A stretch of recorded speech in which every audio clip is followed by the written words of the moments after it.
Bičas turi mašiną, kurį jį užkniso juodai. Daug tokių pat mašinų Kaune turi Matijo Šaičiai. Jis ją nori parduoti, bet tai negera idėja. Ne dabar, kai tik atsirado asfaltas Kaune. Ferrari, oh, Ferrari, oh, galų gale jį sudaužiai, galų gale juo atsikratei. Kas galėtų paneigti, kad tas bičas su dar vienu biču surėzgė maklę, kaip už mašiną gaut pinigų. Reikalingos lenktynės ir dar reikalinga trasa. Šitai varkiai, kaip reikiant jiems, gali sueit Palanga. Ferrari, oh, Bemsas, ai, ai, ai, ai.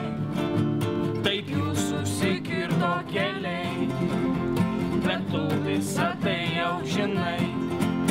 Palanga Bemsas lekia gatvės, skrodžia orą, tik tai bas ir Ferraris įlindo į tvorą ir aplinkui formuojas didžiulis žiūrovų būrys.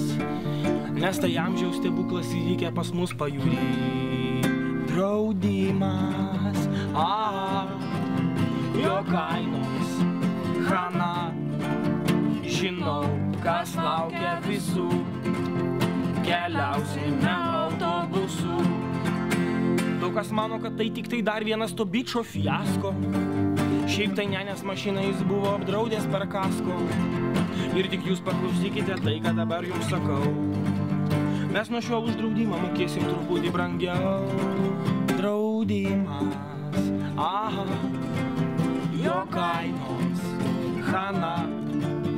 Riedėsime troleibusu, keliausime autobusu, tramvajais ir traukiniais, baržomis, keltais, laivais, dviračiais ir pėsčiomis, kelienais ir keturiomis, o Vilniuje be kita ko, kada nors važinėsim metro.